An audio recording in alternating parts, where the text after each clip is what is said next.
Yeah, I, don't, I think it's going to be a strange one, isn't it? Training's been a bit different, but we've had a real tough month through February. We was in 4 days a week, which we probably needed because although it's been a longer pre-season, we was only in 2 days a week at some point. So it's just something that you're going to have to get your head around. And we all know that we've got a job to do, and it is our job. We're professionals, and that's what we're just going to have to crack on and get on with.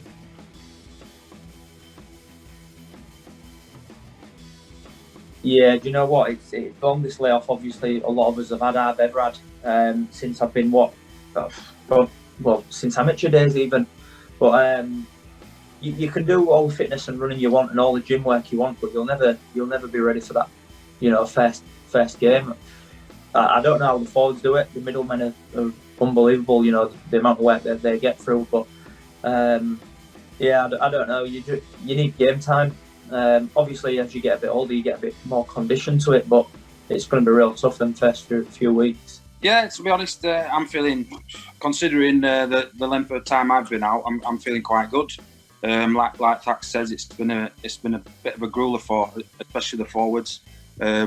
We kind of split into forwards and backs for training throughout pre-season, and lucky us, Tubby takes the forwards, so.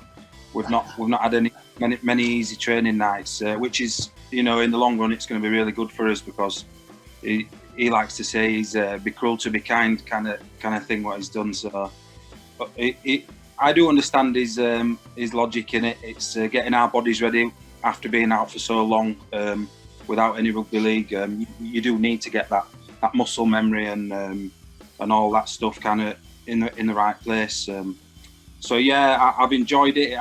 It's been tough. We've still got a couple of weeks to go, but I feel like most players are ready to roll.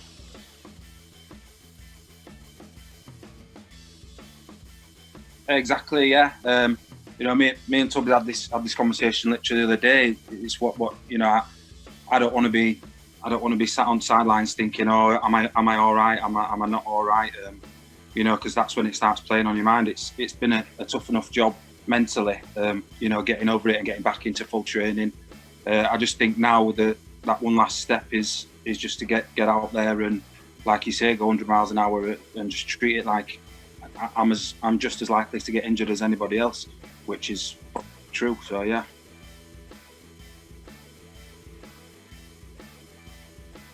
Oh, it's been massive for me. I came to Sheffield from Featherstone a few years ago. We had a bit of a turbulent season. That first season I signed, quite a few players left, and we were left with quite a young, inexperienced group.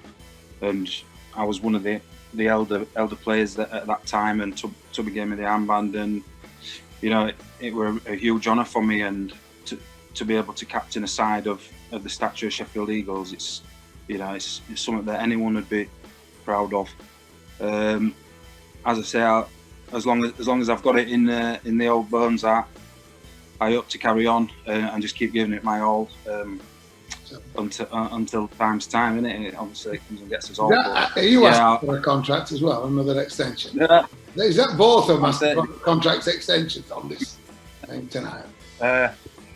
Yeah, it's huge, mate. It's massive for me to be skipper. Oh, look, I've got a lot of time for these two guys. That's why they're at the club, and I put a lot of onus on developing this club and the players around it, and they're both good blokes, and that's the big thing with me, is it's about the culture, and as Matty touched on there, we've had a couple of tough years where probably the culture hasn't been where we'd want it to be, but it's certainly come back, and I think that we had a tough start to 2020, but we could see the light at the end of the tunnel. The club's in a good place.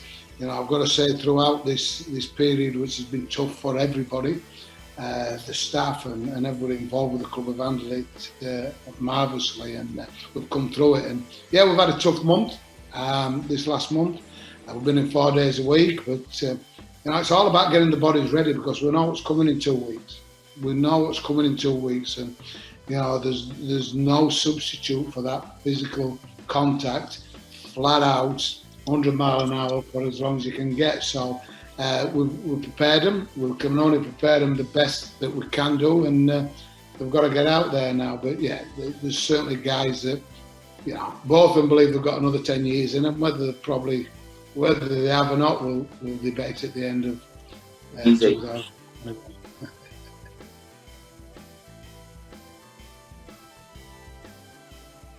Well, it's everything. It's the fans, it's the players, it's kids. It's you know, people say, what is success? Well, we played at Wembley less than 2 years ago, and 4 kids that come through our system at Sheffield Eagles played at Wembley. Who gets that opportunity? So there's lots of reasons. You know, we ain't got a massive fan base, but they've had it tougher than anybody else. You know, the last 7 years. So we owe it to them. We're indebted to them, and we want to fetch it home. We want to fetch the stadium and that. But you know, we talk about giving kids dreams. It's great about the senior guys. They've been there, seen it, done it, and we want to give them the fitting ending to their career in a successful environment. But it's about the next stage for Sheffield Eagles. It's about these kids and giving them the dream to be the best they can be. And you know, that's what we've done. That's what we've done since 2000, when obviously we took over the club, and we'll always do that. We'll always do that. I'm not copying that you've got to be ready at 19, 20-year-old. If you're a good bloke, somebody gives you a chance, then I'm sure you can progress in this game.